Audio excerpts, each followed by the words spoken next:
You want to ensure that you have a clear plan for next steps. It's just that simple. This means that you have a strategic job application, job searching process, a clear plan that helps you apply for jobs that fit your long-term goals, rather than making an impulse career decision.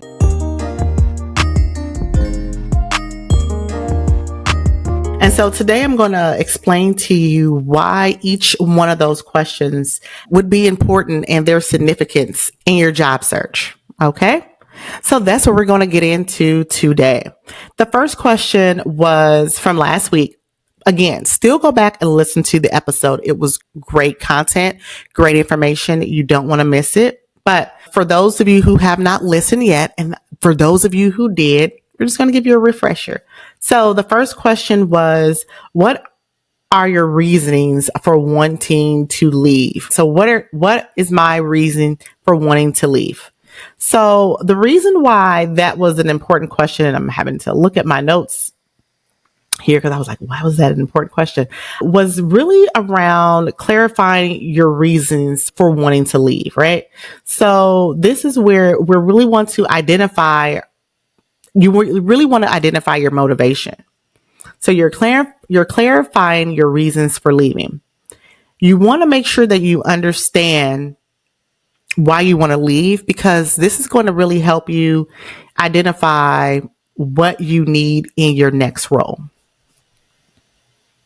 You want to make sure that the next role, whether it be internal or external, aligns with your goals and your values. This is going to prevent you from making the mistake that you may have made in your last job. So what do I mean by that? If you took your last job and say, for example, you're leaving your current role because of a toxic work environment, for example, you want to make sure that you understand that, and that when you go into the job search, again, whether it's internal or external, that you ask great questions around leadership behaviors so that you recognize if there are those toxic traits in this next leader, so you can decide based on that information if this is going to be a place where you can thrive and you can feel safe. Let me give you another example. Say that you took your current role and the issue is around career advancement.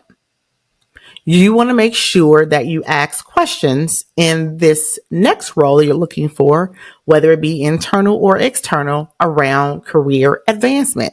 Same thing, and if it's around pay, if it's around diversity, if it's around the environment, autonomy, control, whatever your gripes and heartaches may be about your current role, you want to make sure that you ask great questions in the interviewing process so that you can avoid making those mistakes, right?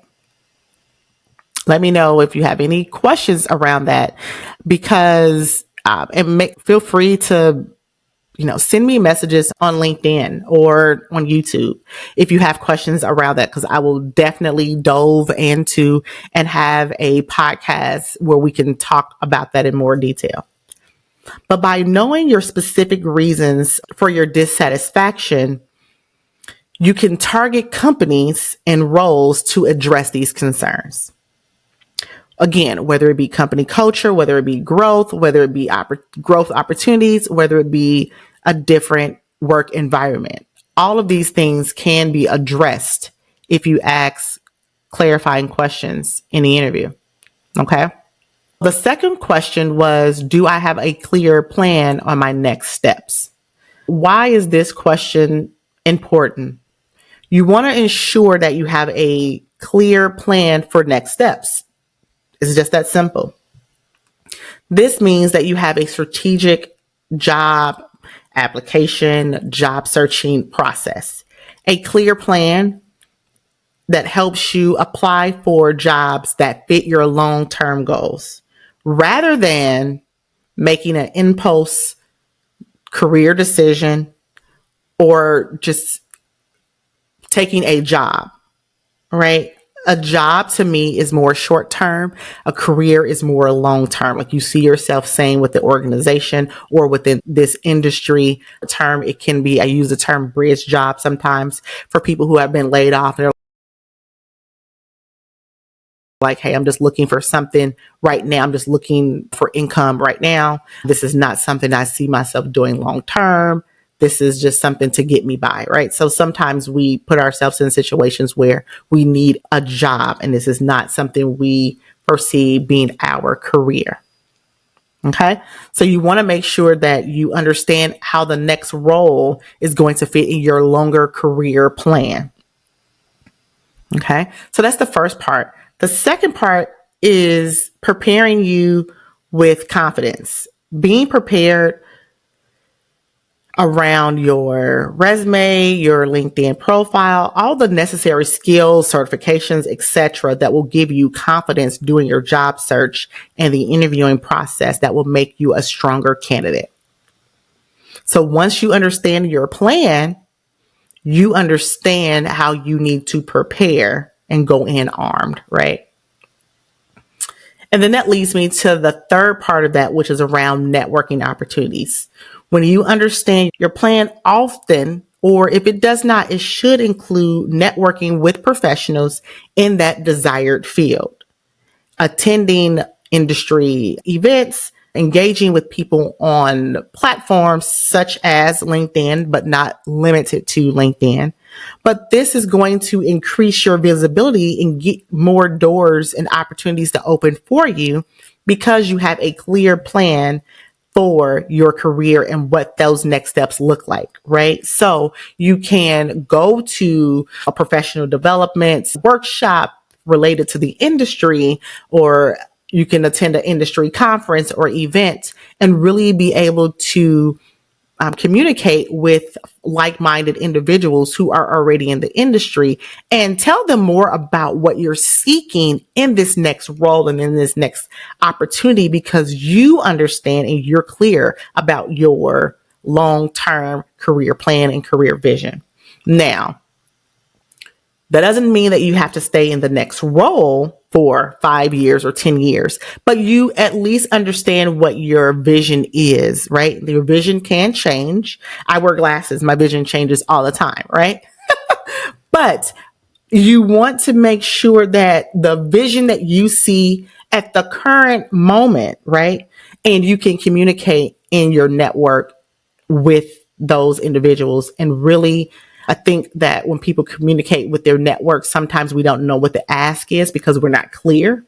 But if you spend some time there, you can really utilize your network and make sure that allow your network to work with you and helping you with those opportunities because you're clear about what you want and you're not expecting your network to do all the work for you. Okay. That third question from last week was how I've explored opportunities that are internal to the organization, right? So here we're talking about exploring. That question was really around exploring internal opportunities. I think sometimes, and the reason why this question was important is because I think a lot of times we leave organizations prematurely. You want to avoid premature decisions. By thoroughly exploring your internal options, you might discover that there is a suitable role within the current organization that you were unaware of, and that will save you the effort and the risk of starting anew somewhere else.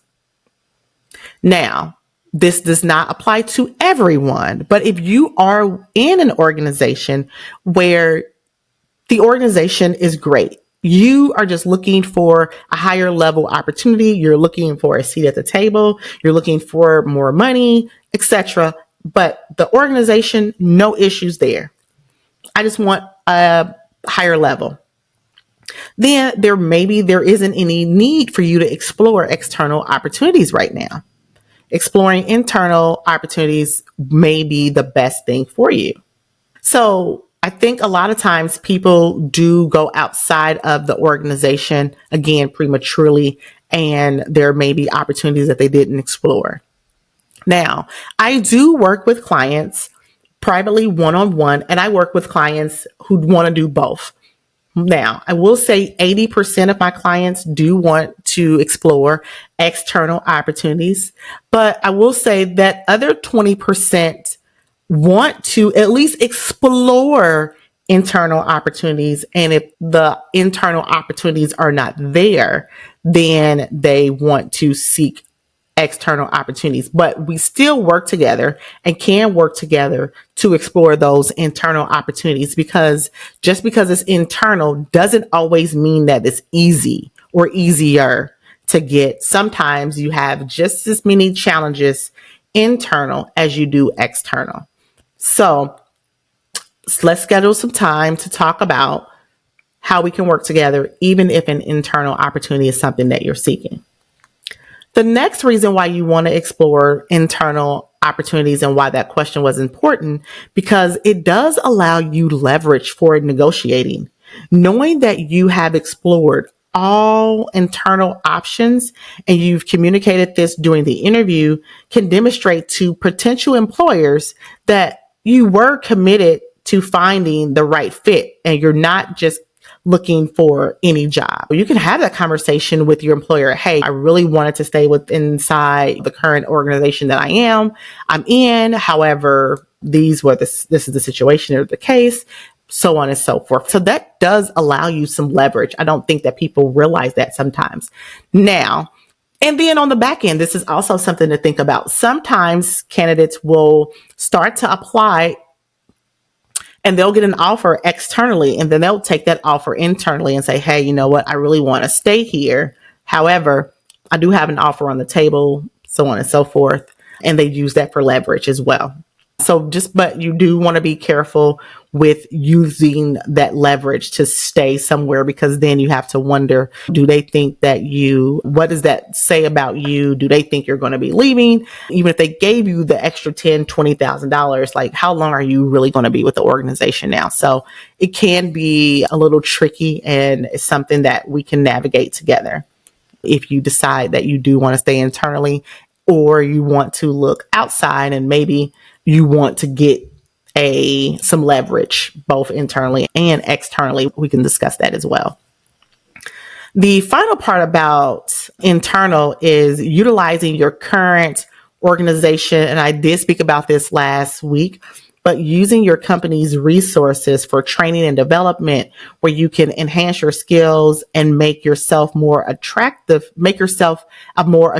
candidate for future employers, right? So yes, getting on projects, learning a new skill set, learning a new software, doing all those things will allow you, again, like I mentioned earlier or mentioned last week, is to be an angel and allowing your company, your current employer, to be an angel investor. So you're going to utilize the skills that you've acquired within that organization to help you leverage and be the ideal candidate for the employer that you're seeking, because now you've acquired new skill sets that you didn't come in the door with, but now other organizations are looking for that exact match and you are that fit. Okay. So I wanted to break this into those two episodes and talk about those questions first, but then talk about why those questions were important secondly. So I wanted to break that up because, again, I want to talk about the benefits, and people are like, well, why do I need to do both of these? Go back and listen to last week's episode and then listen to this week's episode, because there are benefits to listening to both of those. And what I want you to get from both episodes is that one is self-awareness. These questions promote self-awareness about your career goals, about your strengths, about your challenges, helping you articulate your value proposition for potential employers and be effective in that communication. The second benefit is around goal alignment. These questions help you to ensure that the job you are applying for and your career aspirations are in alignment and that you're increasing your job satisfaction and you're reducing the likelihood of future job changes quickly.